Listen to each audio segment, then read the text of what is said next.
Hi, everyone, and welcome back to the things we know. Today, we're going to force you to have fun. Just kidding. I hopefully you always have fun listening to these Forced pods. fun.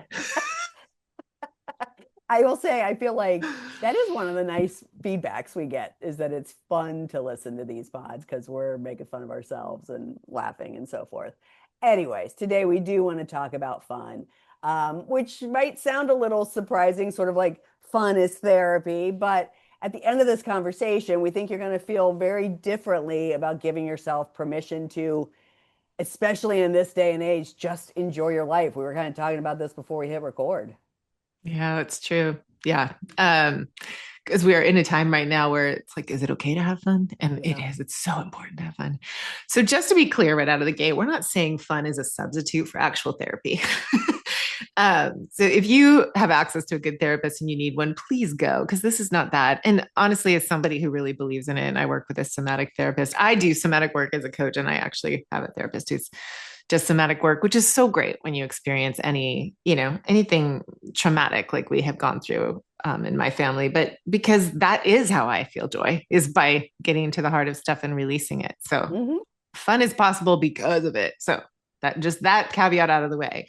We are saying is that dance lessons and pickleball and trivia night and a really good deep laugh with people you love, those things do something for your soul that nothing else can replicate. I'm not saying all those things are your jam. I'm just saying as examples, right? Like really, truly laughter, connection, socializing for some people, like that just does wonders. And we think it deserves a serious conversation. Absolutely. I mean, we've both seen it in the women we work with, right? The ones who make genuine space for fun, not productive fun per se, not even fun attached to fitness, right? But just real purposeless joy, right? There's this Yes. quality to them that's hard to describe, but those people that, those women who lean into joy and fun are really easy to recognize because they do feel more alive. They feel more present. They feel more authentically themselves. And then, unfortunately, the opposite of that is those who have lost their relationship with joy and fun entirely. I think they feel in themselves like a flatness. Um, yeah, Yeah. and there's just sort of like no achievement that's going to change how it's going Right. to change the joy if they have lost connection with that. I love that you just said that too, because that's been a huge thing, as offline, like things that my programming, like I snap back to sometimes that if I get some things done, then I'm going to feel free enough to have fun. And Yes, sometimes I you just get just into a said that to me bad yesterday. cycle of it. Right. So it's Yeah. like, that is not like the wiser parts of me, the professional part of me, the like deep soul part of me knows better. Yeah. But a very programmed part of me, and I think it's pretty common in Gen X, is Yep. to like, don't procrastinate, get your shit done, and then you can have fun. And there is some truth there too. It's great to learn that. And something I believe deeply is like connection with yourself, with your source, like whatever that is for you, like whether it's nature or some form of spiritual guidance, whatever that is, spiritually or personally, and then connection to other people. All of that is a form of nourishment. It is not decorative. It is not, perfunctory, right? It's not a Mm. bonus if you have extra time. It actually feeds something essential in us. So even if those things like feel like forced fun or like I should do that, there is something to that, like, nudging yourself into some sort of connection with something that yields fun. It yields joy. And like fun is one of the most direct pathways to all three of those connections too. So they sort of Mm. feed each other. And that's why we're calling it therapy, because it actually is. Yeah. I mean, again, I love this idea of fun as nourishment, not reward, right? Winding It's like the in. gas, not the destination. Right, right, Yeah. right. And I think I was going to say it and you said it, right? I do think there's something inherently Gen X about the idea of like, if I do this, then I'm going to reward myself. And even, I mean, again, spending 14 years in the diet industry, right? It was like, well, if I do really good and these days, then I'll reward myself on the weekends with a sweet treat. So I mean, it's baked in.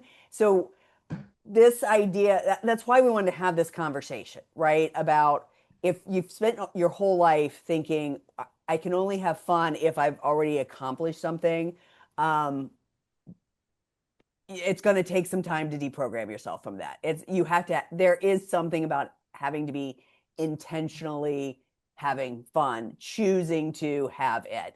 Again, a lot of women in midlife need to hear this. We're so deep in the season of giving and managing and holding all the things together that we've lost, genuinely lost that thread back to our own joy.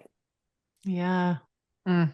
And it does. It's like, oh, I know it is sad. And like it's funny because there's a especially when we started this pod, there's like a solid, stretch of me that's thought like that part of me was in the past. And it's funny how life and different things can pull you back into, yeah. oh yeah, I forgot to have fun. So let's talk about when did fun get so hard? Yeah. I want to start, I think, on this topic, like just I think what everyone can relate to is like when did fun stop being something that just happened and start Mm. being something that requires some planning or some protecting, right? Some permission and sometimes like a whole internal negotiation just to allow yourself to have it. I mean, yeah, it's where is that childlike wonder, right? Because again, when you're a kid, fun is just like from the minute you wake up. You know, nobody has to earn it or schedule it or justify it. It just is. You go outside, you find something. Although, again, this feels very Gen X. Like that's what we did, Mm-hmm. right? We got up, we went outside, we found something to do, and 3 hours disappeared. I don't know if millennials and Gen Z and Gen Alpha know that, right? We're so it's the world's different. I mean, my boys were so close in age. Mm, And like Peter was always lost in a book or like something he was working on. And Griffin was just so social and just like wanting to like laugh. And he had his like little collections of things. And then Miles came along and really got them into this like pretend play. oh, So I kind of see this and I think before phones and screens were on the yeah, horizon for sure, our kids are just old enough to have a before and an after. yeah, good point. Um, and your kids were like, even with the screens, they were making movies. Yeah, So yes, there was just yes, a that's lot true. of creative play. Yeah. But there is, right? There's somewhere between childhood and wherever most of us are right now, um, that we think there has to be a reason. I mean, again, as we're talking, like Liam's almost 24, so I'm curious if Peter has this too. But like, I talk to Liam all the time, or Liam is always sharing like how he really enjoys Saturday night, Sunday, Monday because he works Tuesdays through Saturdays. But like during the week, he has a really hard time like relaxing and having fun because he's tired. And so, it's like there is something kind of when you become an adult, when you get a job where it's like all of a sudden you don't have the time or the energy, right? And so you do need like a reason, and not just a reason, but like a good enough reason. Like I got to get through Mm. work first. I got to get through this to-do list. I got to take care of everyone else. And then maybe if there's anything left over, I can think about doing something fun. But like Mm. again, even at 24, Liam's like, no, I gotta wait till the weekends. I'm just too tired. Okay. I'm just laughing because I'm thinking about like the squeeze, the little friction that it's more kind of anecdotal and funny. You see it in conversations among Gen X parents. But I definitely have a feeling and always have had like, hey, if you want to do that, get a job this summer, get two jobs. I worked two Mm, jobs, when I wanted to be able to afford to do all that. And I right. can't tell you for how long my kids have, like, they definitely have had summers where they worked really hard and they've had summers, where they took jobs where they're like, I mean, I just kind of want to have a fun summer. And I'm like, what is that? Some birthright? Right. Like what a privileged ass thing to say, so like I definitely have a work your ass off, have fun doing that. Voice in there. This, Make you know work what your I mean? fun. Yeah, make work fun. So true.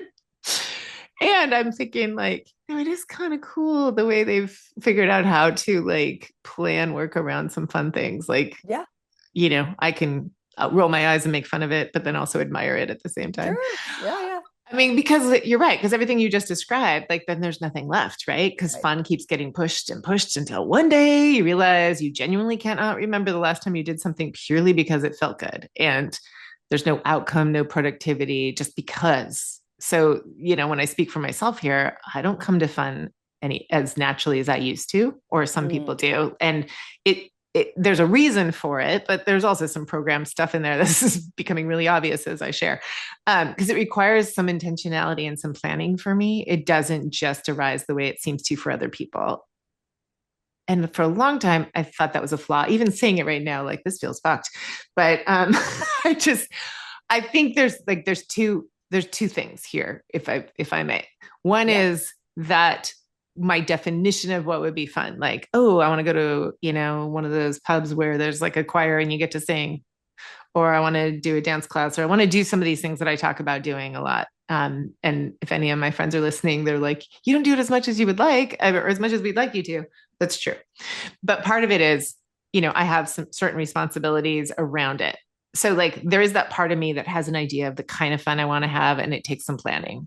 Hmm. But there's also the other part of me that makes it like really fun, the little things in my like that has a lot of fun goofing around with Griffin, or like really Right. looks forward to watching The Voice with him, or like enjoys, when Mabel's doing her zoomies and we're like laughing, or like the way we blare music when we're cooking. So I do have a lot, like I do need that, and I do create it and look for it and capitalize it on it. But I also still have in my head that I'm not like able to be as spontaneous as I want to be. I don't know. But who can be at this age, right? I think it's the thing, right? So when I hear you saying it's a flaw, I don't think of it as a flaw, or at least in your case, like not even a pattern. Like it's real life. And maybe like what I would want to say to you, and you know this, so this I'm not coaching you on this, but it's like be present with the zoomies, right? Be present with Mm-hmm. singing out loud while you guys are cooking, be present with the voice. And instead of defining fun as, oh, I'm going to a bar with friends, you know what I mean? Like, I think that maybe, we always talk in these episodes about like what's acknowledgement is the first step, right? Like, where are you already having fun that you're blowing off as thinking, as not acknowledging this, I'm having joy. Charlotte and I were just having this conversation the other day. I said, I'm, I mean, gestures wildly, right? Like, this is a hard time to feel good about having fun. And there's a lot of times that I feel flat or feel down in the dumps. And so I just really try to be present and even sometimes just say out loud, like, I'm having a lot of fun right now, just to Yeah. have it become internalized. Because I think we miss those moments that aren't scheduled, that Yeah. because it's just what we do, right? Does that make Right. sense? I feel like I'm Totally. blabbering Totally. on. No, no, no. I love that. Yeah. And I think what I see with like I think we both work with like both kinds, like the Yeah. kind that just have much easier ability to free themselves up for, frivolity. And then other people where it's just, I don't know, like, once kids and career and caregiving and loss and the sheer accumulation of responsibility happened, and frankly, patriarchy and the way this is all set up, Sure. fun was always the thing that felt the most optional.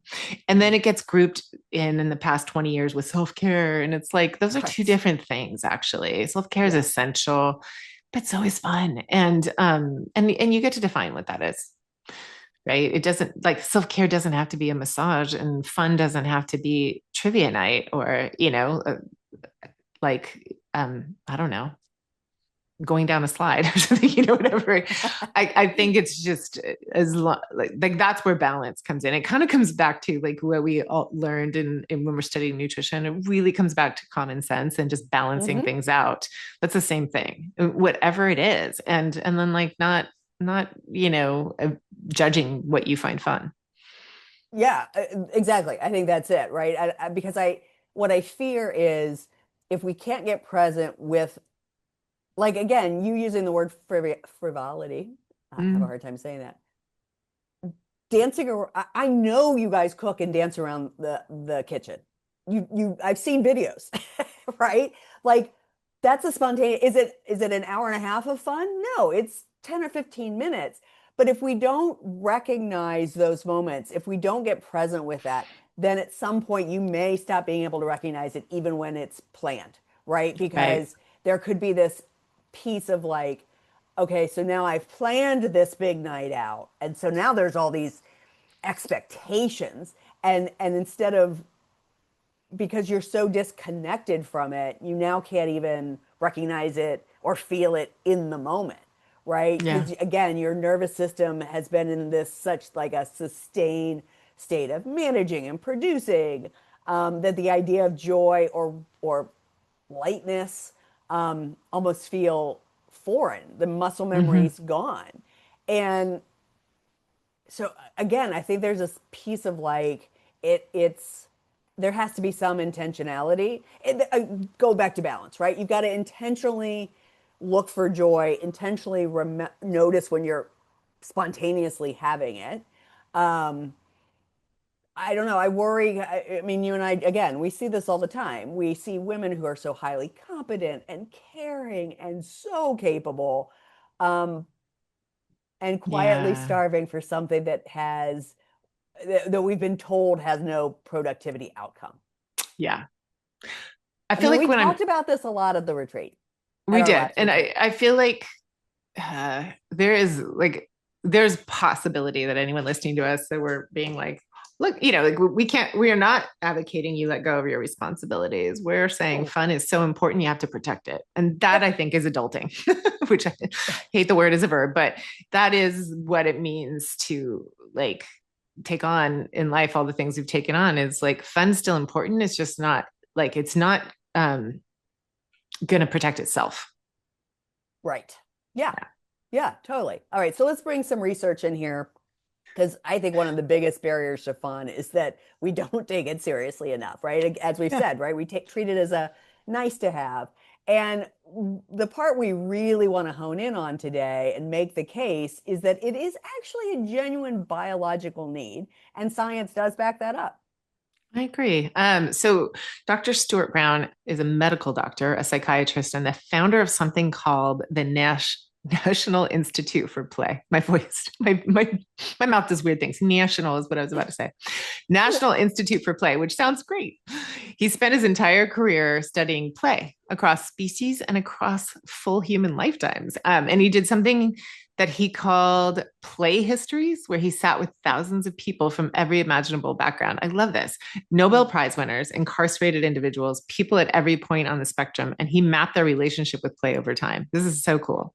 It So is his cool. book is called Play: How It Shapes the Brain, Opens the Imagination, and Invigorates the Soul. The subtitle alone invigorates the soul, I think, because it's not language we usually associate with something we do on a Saturday afternoon. So that's the background. And what he found is that play is not a luxury or a childhood phase you outgrow. It is a biological drive as fundamental to human health as sleep or nutrition. And I'm seeing this with my 25-year-old, almost 25-year-old son, right? Like that in this like era of he's finished his master's, he's got to find work, and he's like really at it during the day. Yeah. He is being incredibly smart about how he's like finding ways. Okay, this I would like to ski, that would be fun since I'm home right now for this, but I'm going to find the day that's most affordable and then plan around it, right? Like so it's stuff Yeah. like that, right?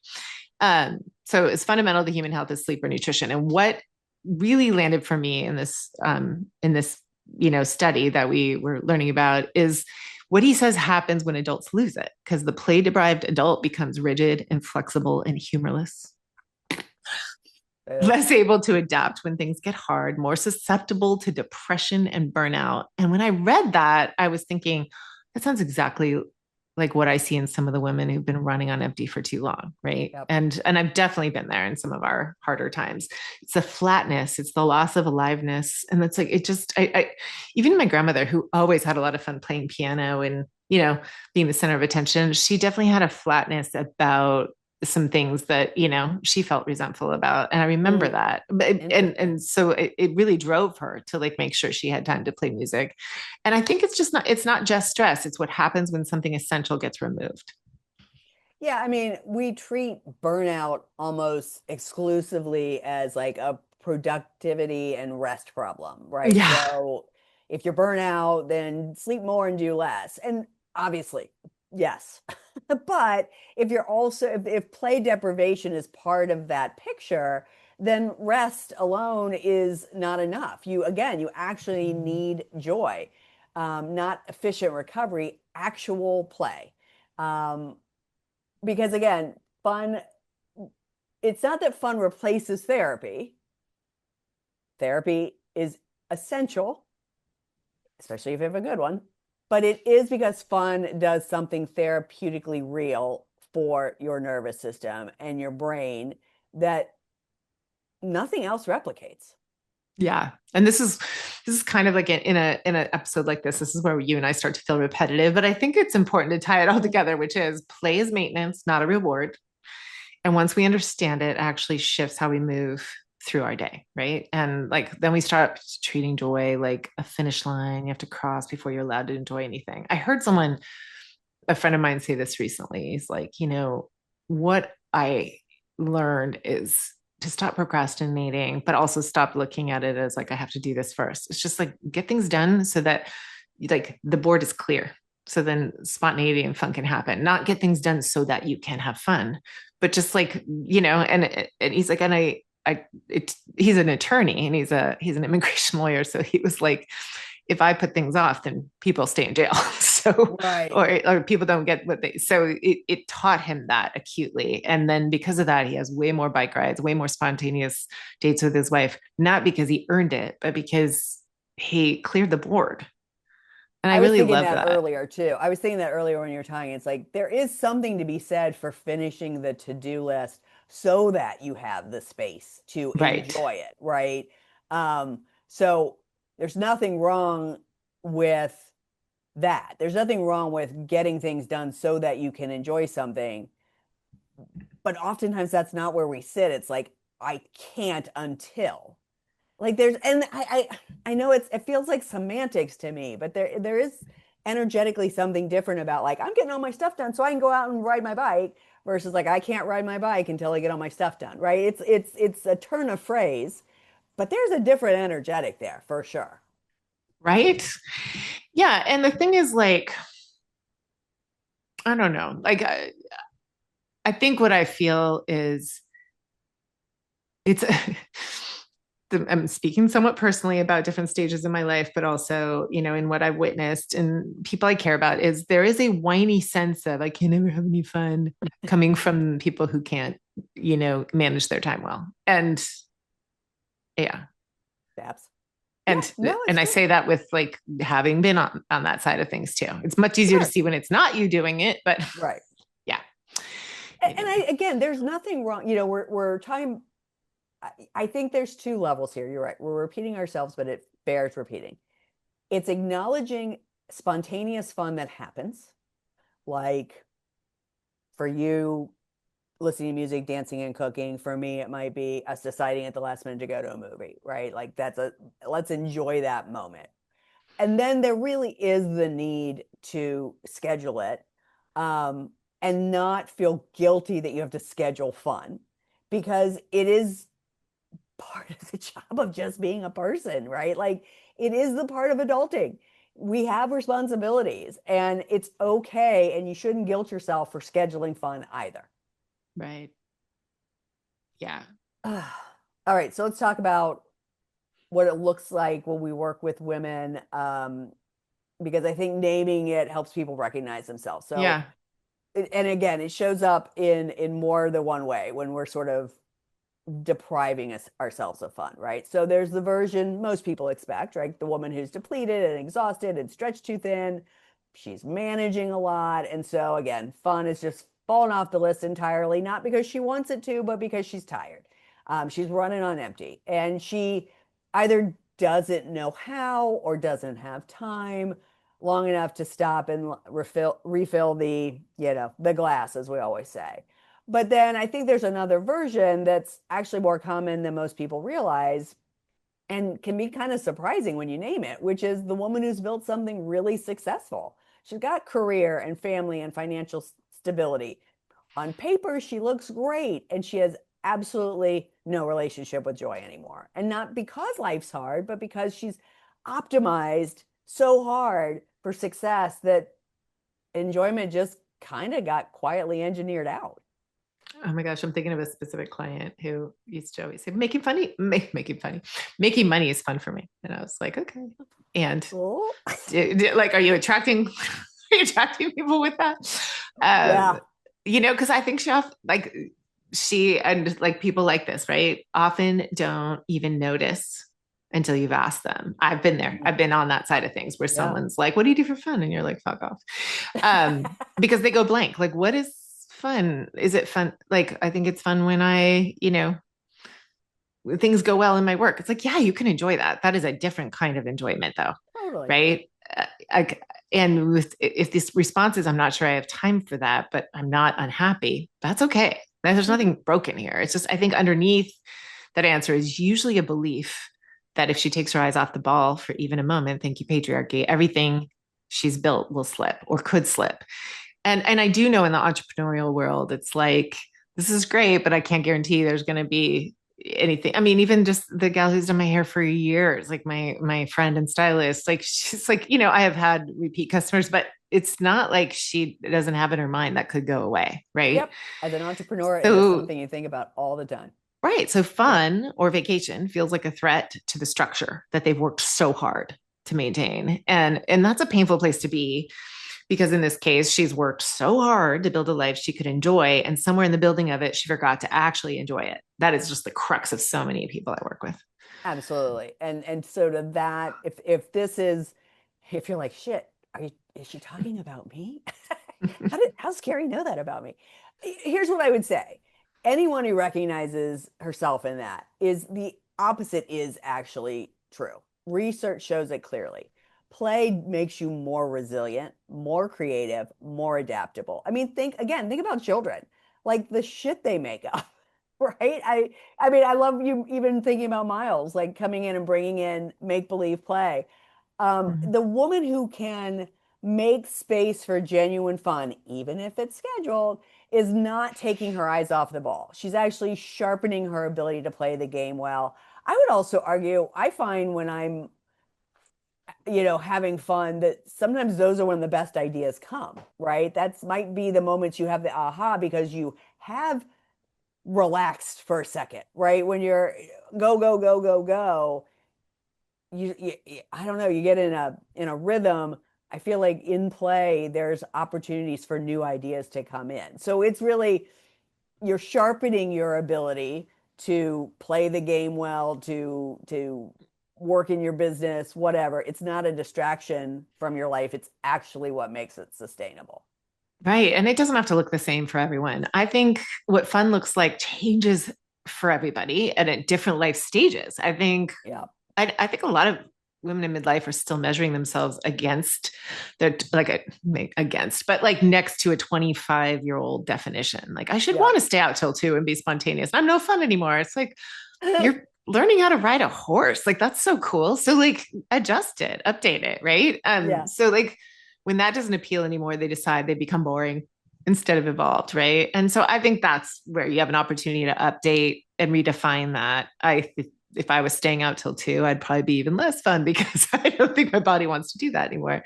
But I would love to dance more. So like that's what that information would give me, right? Like, oh, that would be fun. Maybe just earlier. Like or road trip where you listen to the same albums 3 times and it doesn't matter, or a trivia night where your team name is something embarrassing. Like it can be something that is frivolous with no, like you said earlier, purposeless fun. Like I just mean, like do it because it's fun, not because it's gonna get you something. I'm laughing because I'm just thinking, well, A, of my hat you gave me so many birthdays ago. But like Mhm. honestly, that's why I like day drinking. I like to go out, start drinking at like 3, so I can be home by 8 and in bed by 10. And so it's not that I'm still having the same hours of fun, they just start earlier. I know. People have asked me too, like, what do you do for fun? When's the last time you went on a girls' trip? And I was like, well, does my retreats Yeah, count? Because I they're mean, like, they but that's kind of work. And do. I'm like, but we've made it so that I'm gone a Yes. week and then before and after. And during is really Mhm. fun. It is like feeds me, but during and after we have a lot of like very unstructured time where we're laughing our asses off. And so I like I push back on that a little, like not defensively, but just like, no, it's hard to explain that it's not a work trip. Like it was a work trip, even though they were fun to like go to those retreats for HCI because like we had responsibilities and it was Right. really fun. The downtime at those were really fun. That's how this all came about, right? Right. So, but yeah, I mean, just times where there's just a trip. Like you and I thought we were going to work in Venice. We mostly just We did not work at all. We pretended for like a couple of hours on the rooftop. where I got incredibly sunburned. Oh my Yeah, God, that's but so but I funny. want to but I want to stop and on for a minute on the retreat piece of this because I think this is a valuable example. We are about to have, well, not about, in the fall, in September, we're having our sixth retreat. This has evolved. I was just sharing this with some friends I was out with the other day, right? Our first retreat in Laguna, you and I barely said goodbye to each other. We were off on the road. We got in a day early, but then we left about the same time as all of our retreat participants. Then the next retreat, we built in a couple of days early and one day later. But now, ever since Chandler, we have done 2 days early, 2 days after. And there could come a time that we even extend that. But that does feel luxurious because we get in on Wednesday and then we do a little work on Thursday, but we really relax. And it doesn't start till 4 or 5 o'clock on Friday. So we got all day Friday. And then it's over at noonish on Sunday, and we don't leave till Tuesday morning. So we've got like all day Sunday and all day Monday.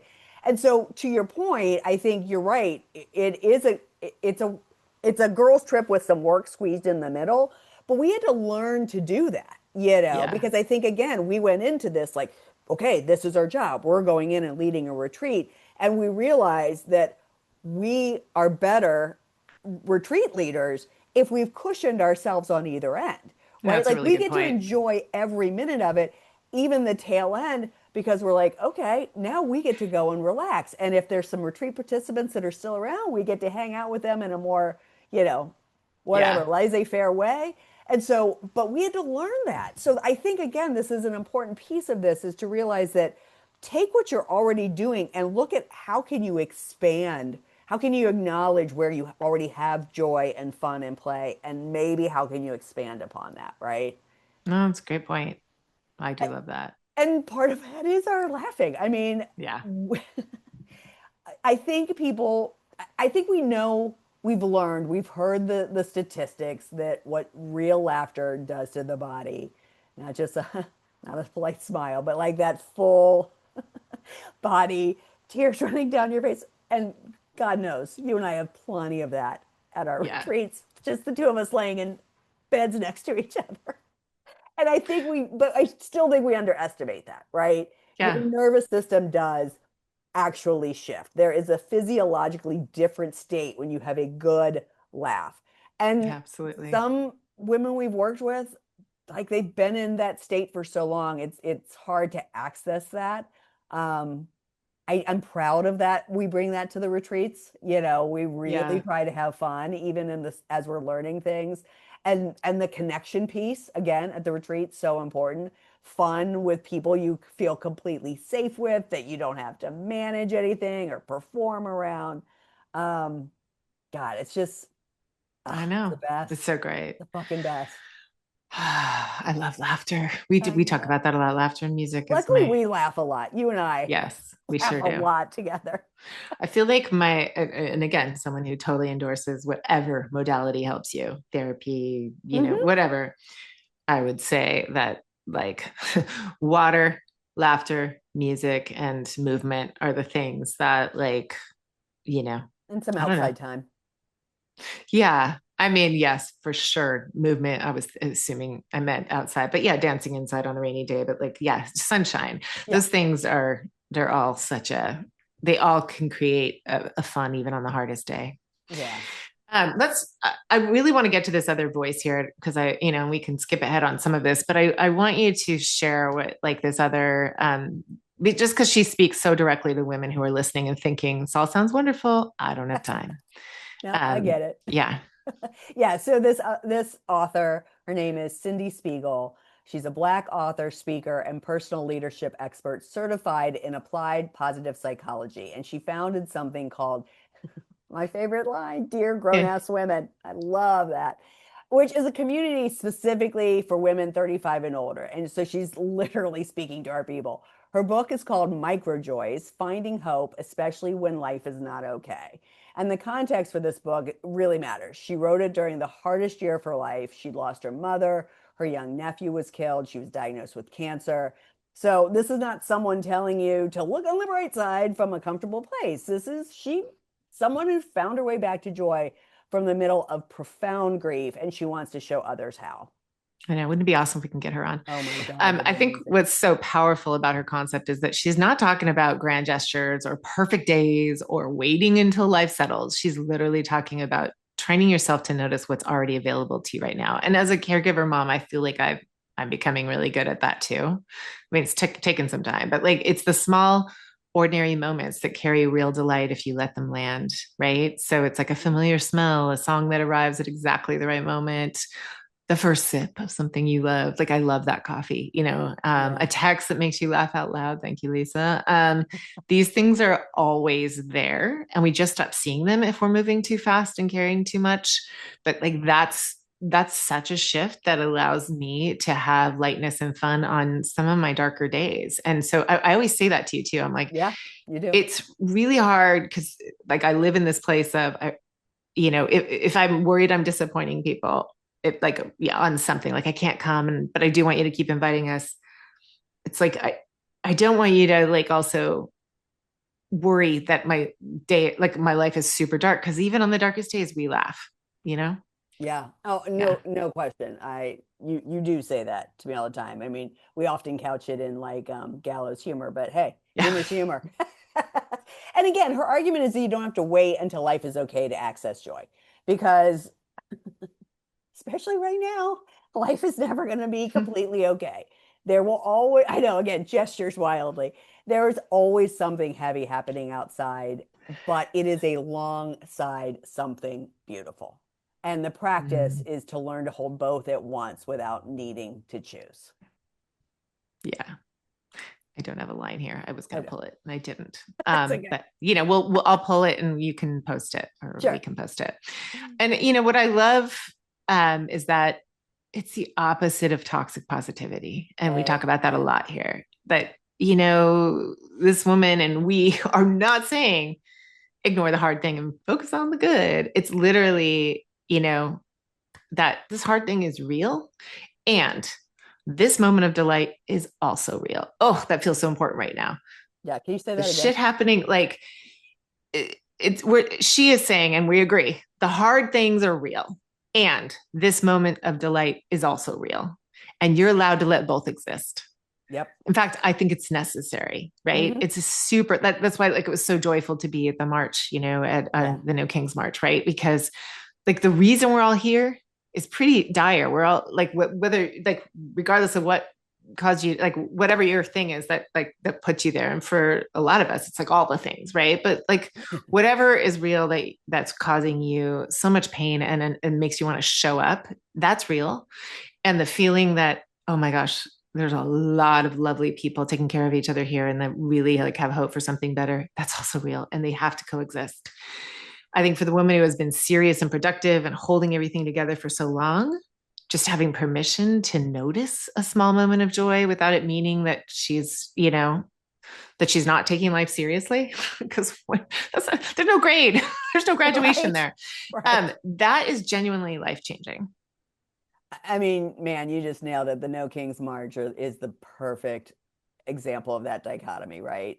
What I wouldn't give to not have to go to another No King's March. And I go to every one of them absolutely, not only to be seen, but to be in the presence of funny signs and funny people and I know, I think you shared it with me, the choreography of the frogs dancing to Edwin War. Like, I mean, that is and recognizing that we're there for joy.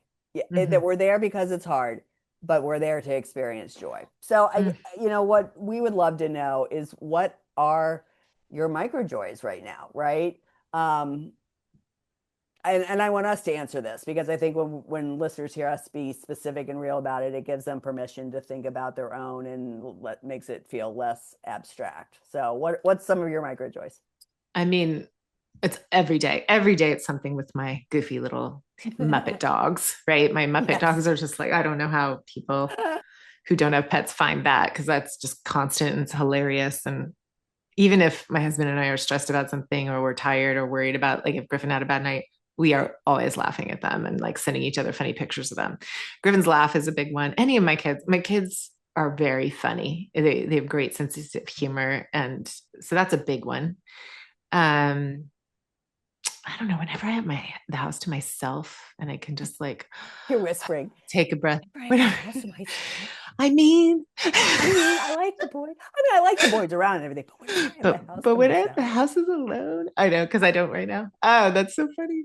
Mm, Um, like that, just being able to look out at right now, just my micro joy is all the blossoms on my trees. There's these oh beautiful yeah. colors just bursting, like the yellow forsythia, the fluffy white magnolia, the other type of magnolia that I don't know the name of it. We call it the tulip tree. It's big pink flowers. Those are just that feeds me so much. It's just like a hit of oxytocin, I feel like. I don't know. What about you? Yeah, I think for sure my the text chain we have with what I call bigger family, which is the four of us. It's Darren, Liam, Charlotte, and then Irina. And the five of us are absolute love of Tim Robinson, and how many times we throw Tim Robinson memes into that thread. No question.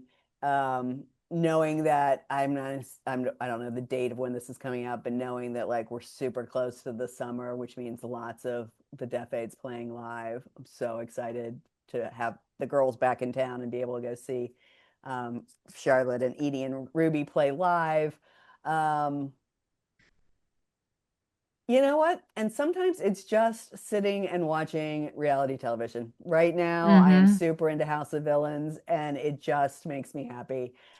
Vanderpump Rules just makes me happy, That's great. and that's just it, right? And yes, do Darren and I and the kids, do we go out and have scheduled fun? Absolutely. We're good at that. But I am really, and I think it is because there's so much heaviness, as you and I've said a million times in this season, both inside and outside our doors, that when I can be at home and access joy, and again, even just saying, even when I'm sitting by myself and I'm like, this is really nice right now, like I am really practicing naming it out loud, even if I'm only talking to myself. I like that.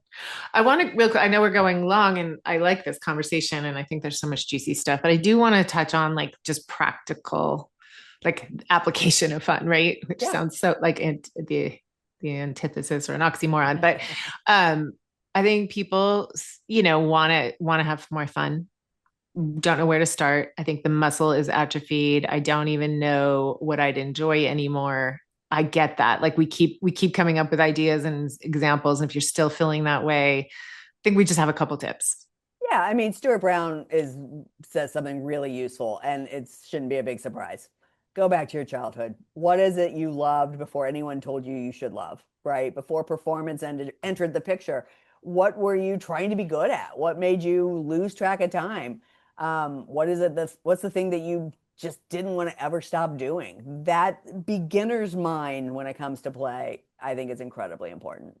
Oh my gosh. Yeah. And this part feels really like perfect for me to say, which is, and we just had a episode about this season, the permission to be a beginner, because Hmm. one of the biggest barriers, I don't think it's just for women. I said women here, but honestly, it's like everyone at this stage of our life is like, we don't try something fun because we think we might be bad at it. Yeah. And that's an old playbook, that's an old habit. We've forgotten how to be genuinely, cheerfully bad at something. And being bad at something on purpose is actually incredibly freeing.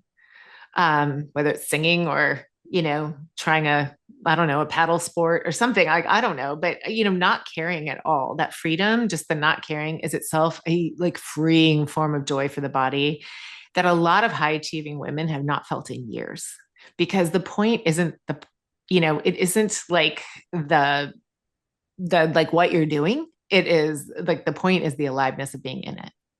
Absolutely. And again, the social piece one more time, because research really does support this, which is fun with other people is disproportionately more healing than fun alone. So if you can find your people and do the things together, I mean, pickleball is not my thing, but God knows it's a lot of people's thing, right? And some of the people I know that are doing pickleball, I never in a million years would imagine these people, these women doing it. But God damn, they love it, you know. So whether it's trivia night or a group class, escape rooms, standing dinner with friends, spontaneous dinner with friends, it's all of it matters. And community is genuinely medicinal, especially for the woman who's been focused on building her life, her career, and she's been largely doing it alone or feels alone for a long time. So here's the thing. It's not a fun overhaul. Like that's not the invitation. It's not be someone different. It's not go back and be your fun 20s self, right? It's just what's one thing you do purely because it sounds fun or goofy or like has nothing to do with improvement. No productivity just because. I remember that Friends episode where Phoebe just runs like an idiot, like, Yeah, she's like it's yeah, fun. yeah. So just whatever that is for you, we encourage and invite and like challenge ourselves too. Just be in something that isn't asking anything. Just the lightness is what you're trying to find. Yeah. So, perfect song for today is Soak Up the Sun by Sheryl Crow. It's about not everything has to be perfect. It's choosing to be present in what is good anyway, choosing lightness even when life is complicated, which again is a whole episode in a song. Share the words. Oh, here it is. Okay, I'm going to soak up the sun. I'm going to tell everyone to lighten up. I'm going to tell them I've got no one to blame. For every time I feel lame, I'm looking up. I'm going to soak up the sun while it's still free. I'm going to soak up the sun before it goes out on me. Oh, I love it. That's just it makes me want to get outside. Soak it Yeah. up. Yeah. And I love from it. LA. So, I mean, it just anything by hers makes me feel like I'm in my home, in my current town. So congratulations for any of you who have been seriously responsible. I'm impressed.